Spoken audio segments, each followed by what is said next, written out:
அழகர் மலையில் இருந்து ஆயிரக்கணக்கான பக்தர்களுடன் தங்க பல்லக்கில் புறப்பட்ட கள்ளழகர் வரும் 12ஆம் தேதி அதிகாலை வைகை ஆற்றில் எழுந்தருளி பக்தர்களுக்கு சேவை சாதிக்கிறார். பிரசித்தி பெற்ற 108 வைணவ திருத்தலங்களில் ஒன்றாக திகழக்கூடிய அழகர் கோவில் அருள்மிகு கள்ளழகர் திருக்கோவிலில் சித்திரை பெருவிழா கடந்த 8ஆம் தேதி தொடங்கி நடைபெற்று வருகிறது.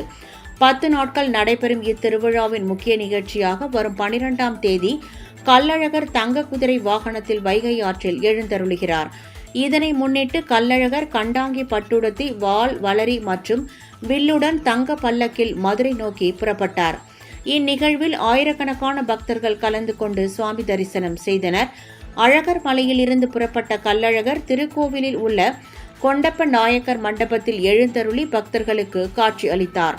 இதனைத் தொடர்ந்து அழகர் கோவில் காவல் தெய்வமான 18 படி கருப்பண்ண சுவாமி திருக்கோவிலில் உத்தரவு பெற்று மதுரை புறப்படும் நிகழ்ச்சி வெகு விமர்சையாக நடைபெற்றது.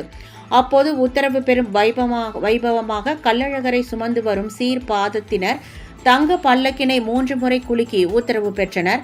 இதனைத் தொடர்ந்து மதுரை நோக்கி புறப்பட்ட கள்ளழகர் வழி நெடுகிலும் உள்ள மண்டகப்படிகளில் எழுந்தருளி சேவை சாதித்து வருகிறார்.